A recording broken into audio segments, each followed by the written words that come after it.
When we are young, we tend to think that we have all the time in the world, and often we don't worry so much about the future. However, the way we handle money now can affect our financial lives later. Here's the thing. It doesn't matter how much money you make. What really matters is how you manage that money. You can earn a lot, but if you don't know how to control your expenses, you could end up having financial problems. Now, it's easy to be tempted to spend. In today's society, we are constantly bombarded with advertisements for products and services that promise to improve our lives. It's easy to fall into the temptation of spending money on things we don't need. So I want to share with you 7 things you should avoid spending money on before you're 30. These are expenses that may seem small now, but can have a big impact on your financial health in the future. So stay with me until the end, because the penultimate expense on this list is the worst of all in your life. Remember that your future will be a consequence of what you do now. Before we begin, I have one small request. If you find this information useful, please press the like button. This will help share these tips with more people. Now, let's take a look at these 7 things you should avoid spending money on before you're 30. First thing, buy cheap, poor quality clothes. When it comes to shopping for clothes, it's tempting to opt for the cheapest options. After all, who doesn't want to save money? But when it comes to quality and durability, cheap can be expensive. Let me explain. Imagine you are in the store and you see 2 t-shirts. One costs $20 and the other $80. Your first reaction might be to grab the $20 t-shirt. After all, it is cheaper. But think about it for a moment. Suppose the $20 t-shirt only lasts 6 months before it starts to fade or tear. This means you will have to buy a new t-shirt every 6 months. At the end of the year, you will have spent $40. Now think about the $80 t-shirt. It may seem expensive at first, but if it's made from high-quality materials, it will likely last much longer. Let's say it lasts 3 years. This means that, on average, you will spend about $26 per year on this t-shirt. So while the $80 t-shirt may seem more expensive initially, in the long run, it may be a smarter investment. Of course, this doesn't mean you should spend a fortune on every item of clothing you buy, but it does mean that sometimes it can be worth spending a little more to get something that will last longer. So, the first thing you should avoid before the age of 30 is spending money on cheap, low-quality clothes. Instead, consider investing in quality pieces that will last longer. Not only will this save you money in the long run, but it also means you'll have clothes that look new for longer. Remember, it's smarter to spend money on things that have good value in the long run, rather than spending less initially, only to have to replace the item sooner than you'd like. This is true for clothes, but also for many other things in life. So think carefully before making your purchases. Remember, what's cheap can be expensive. Second thing, buy a luxury car. I'll give you an example. Imagine a young man, Ryan, who always dreamed of having a luxury car. He sees these cars as symbols of status and success, something that will make him feel powerful and admired by others. Ryan believes that having a luxury car will put him on a higher level in society. One day, Ryan decides to make his dream come true and buys a shiny, luxury car. He feels invincible as he drives through the streets, drawing the attention of everyone around him. People look at him with admiration and envy. Ryan feels that he has finally achieved the recognition he has longed for. However, as time passes, Ryan begins to realize that the admiration he receives is not directed at him as a person, but rather at the car he owns. He feels like an object, as if his identity is being reduced to a simple status symbol. Additionally, Ryan realizes that owning a luxury car comes with a high cost. Maintenance, insurance, and fuel expenses consume a large part of his income. He finds himself trapped in a vicious cycle of working just to maintain his lifestyle and pay for car-related expenses. One time, Ryan meets Lucas, a young man who chose to invest his money in education and meaningful experiences rather than buying a luxury car. Lucas tells Ryan about his travels around the world, the languages he has learned, and the skills he has acquired through courses and workshops. Ryan begins to reflect on his choices. He realizes that the real value is not just in the car he owns, but in the experiences and knowledge he can gain by investing in himself. Ryan decides to sell his luxury car and use the money to invest in his education and developing his skills. From that moment on, Ryan realizes that his true value is not in possessing material things, but rather in his personal growth and the contributions he can make to society. He becomes more humble and learns to value the things that really matter, such as relationships, learning, and life purpose. Therefore, the second thing that young people should avoid before the age of 30 is falling into the trap of the luxury car as a status symbol. Instead, they should focus on investing in themselves, acquiring knowledge, experiences, and skills that truly propel them to achieve long-term success and happiness. Then, yes, you will have enough money without worrying about maintaining a luxurious life just for appearances. And after that, when you have a lot of money, then yes, you can buy a luxury car. That's what I want you to understand. Here comes the third point that can greatly delay your life before 30, which is very similar to what we just talked about. Pay close attention. So let's assume you decide to buy a new car. You have the desire to smell and feel the emotion of having a car that is yours alone, without having been used by anyone before. Sounds tempting, doesn't it? But let's look at the financial aspects of this decision. You go to a dealership and find a popular model that costs around $20,000. You leave the dealership with a new car, happy as hell. However, as soon as you move out, the car's value has already depreciated, and if you decide to sell it right away, you probably won't get more than $16,000 for it. You just lost $4,000 in just a few minutes. Additionally, you need to consider the ongoing costs of owning a new car in the United States. You will have to get car insurance, which can cost an average of $1,000 per year.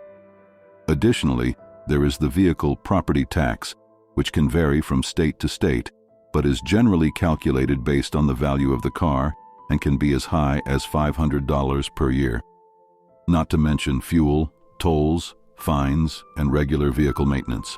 Now, let's think of an alternative.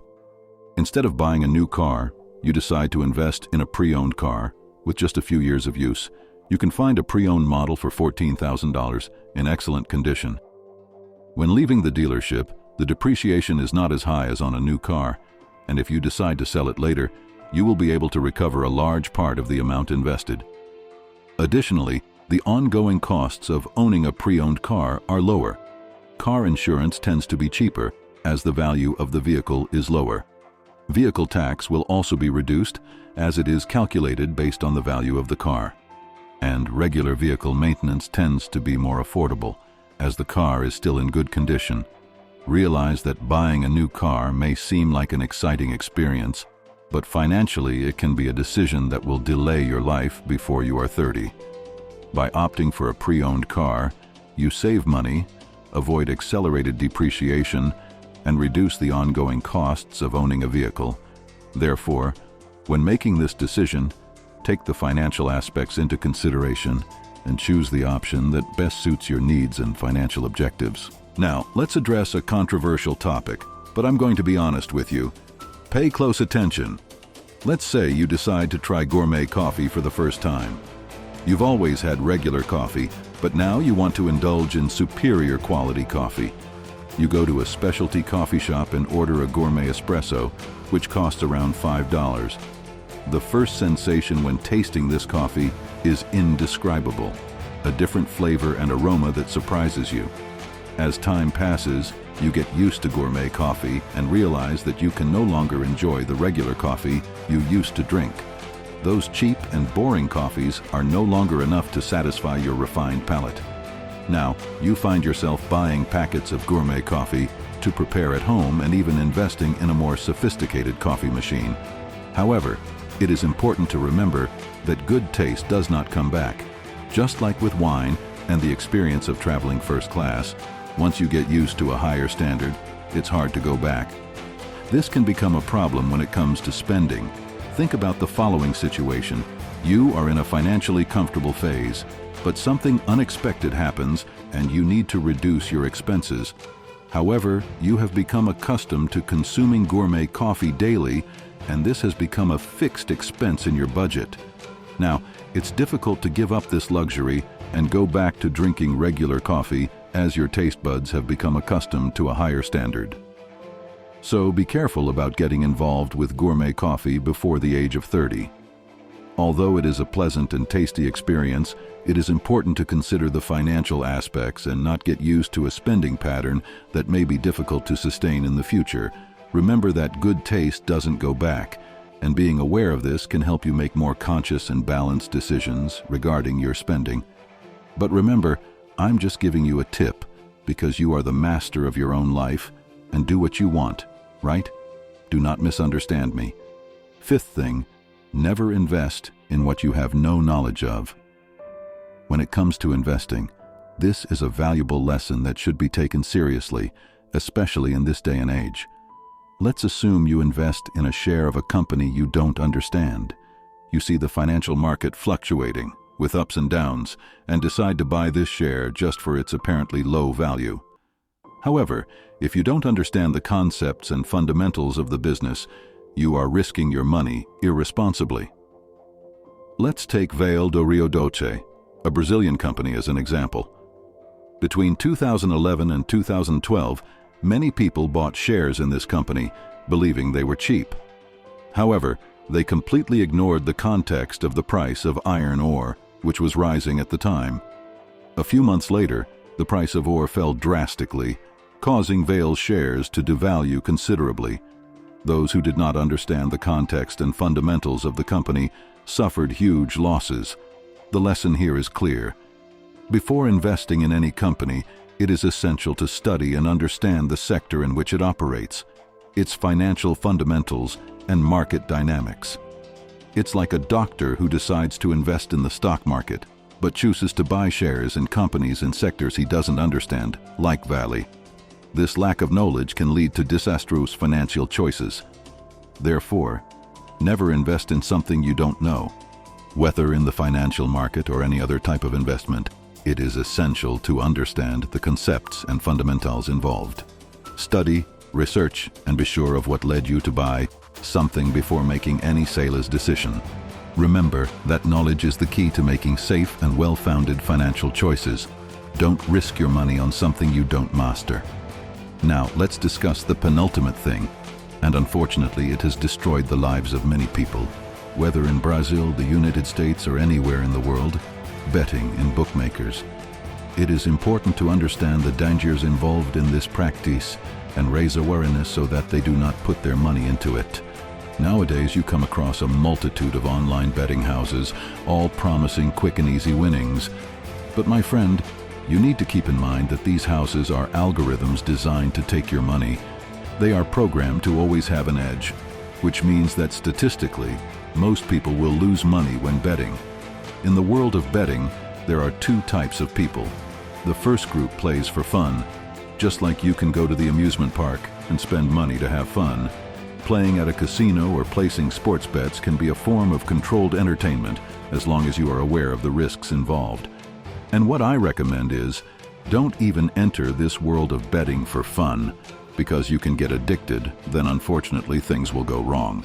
But unfortunately, there are other types of people who see betting as an investment. The problem is that betting as an investment simply doesn't exist. You might even have a little luck. Even so, at some point the betting house will take all your money.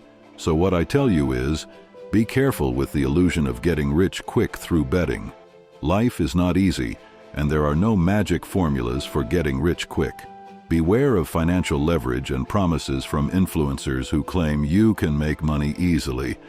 The world is full of bookmakers designed to take your money, so it's important to be aware of the risks and not get carried away by empty promises. Invest your money consciously and safely, looking for honest, legitimate ways to get rich, and not these useless betting houses, right? Finally, let's talk about the last and seventh thing. Don't spend money before you're 30 on books you won't read, gyms you won't attend, and courses you won't take. It's very common for us to feel attracted to the idea of buying books, joining gyms, or purchasing courses, but it's important to understand that simply spending money on these things is not enough to achieve results. How many times have you bought a book with the intention of reading it avidly, but ended up letting it gather dust on the shelf? Or did you join a gym with the hope of losing weight just by paying the monthly fee? Unfortunately, the reality is that just paying for these things won't get you the results you want. The same happens with courses. Many people buy online courses with the aim of acquiring new knowledge and skills, but end up not attending the classes until the end. This results in wasted money and frustration. I'm not discouraging you from investing in books, gyms, and courses. In fact, they are activities that can transform your life.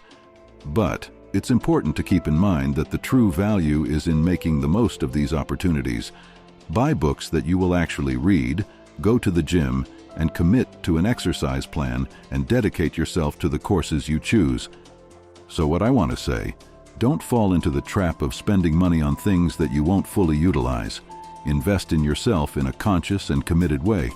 Buy books that will contribute to your development, go to the gym, and adopt a healthy lifestyle. And choose courses that you will really commit to completing. This way, you will be maximizing the transformative potential of these activities in your life. And so we come to the end of this video. I hope you enjoyed the 7 things I shared about how to avoid spending money before age 30. Now, I want to know your opinion. Have you done any of these things? Tell me your experiences in the comments. And don't forget to say, if you reach the end, say so. I made it to the end. I'll give your comment a little heart. If you want a part 2, leave your comment too. And don't forget to like the video and subscribe to the channel to receive more content like this. See you next time.